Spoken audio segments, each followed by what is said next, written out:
Good morning everyone, আসসালামু আলাইকুম। আশা করি আপনারা সকলে ভালো আছেন, আমিও ভালো আছি। আজকের ব্লগটা সকাল 7টা থেকে শুরু করলাম।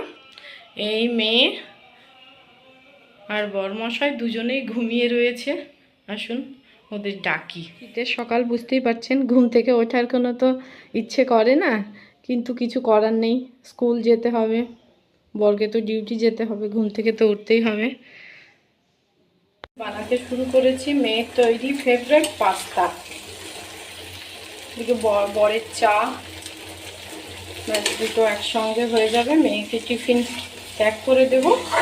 আগে মেয়ে স্কুল চলে যাবে, তারপরে বরের টিফিন। মেয়ে স্কুলে চলে যাচ্ছে, মেয়ে আই কার্ড পড়তেই ভুলে গেছে। তো ওকে বাই, যাবে ভালোভাবে। Okay bye bye. এই মেয়ে চলে গেল।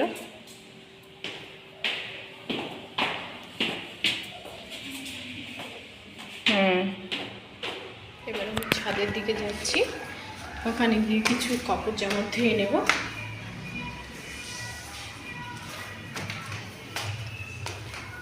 চলুন আপনারা আমার সঙ্গে থাকুন।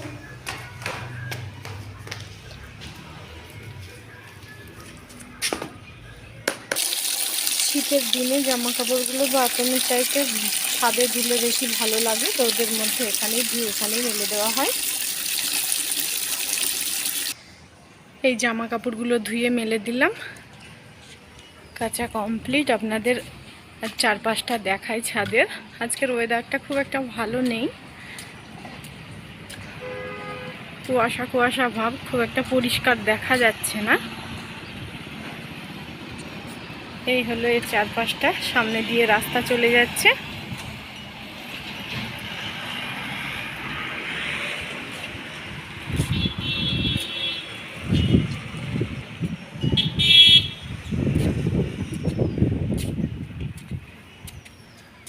চলুন তাহলে নিচে যাওয়া যাক, নিচে গিয়ে রান্নার ব্যবস্থা করি। দেখায় এখানে আমি কিছু শাক ধুয়ে নিচ্ছি।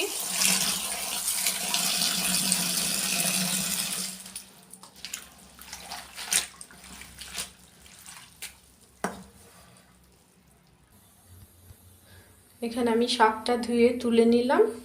এদিকে আমি ভাত বসিয়ে দিয়েছি, এদিকে আমি শাকটাকে সেদ্ধ দিতে দিয়েছি, একটু সেদ্ধ হয়ে যাক, তারপরে একটু ভাজা ভাজা করে নেব।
বিকেলবেলা মেয়ে স্কুল থেকে ফেরার পরে এই ছাদে এসছে খেলতে।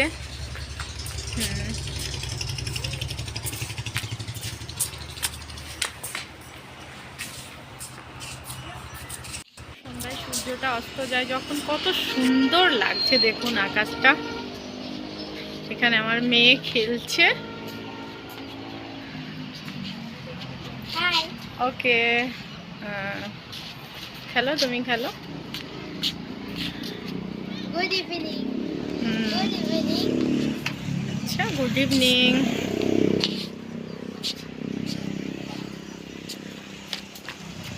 আমার ব্লগটা যদি আপনাদের ভালো লেগে থাকে তাহলে লাইক, শেয়ার, সাবস্ক্রাইব করে দেবেন এবং পাশে থাকার জন্য বেল আইকনটি প্রেস করে রাখবেন, যাতে আমার নতুন নতুন ব্লগে ভিডিও আপলোড হলেই আপনারা দেখতে পান। তো ভালো থাকবেন, সুস্থ থাকবেন। আশা করি আবার একটা নতুন ব্লগে দেখা হচ্ছে আপনাদের সঙ্গে।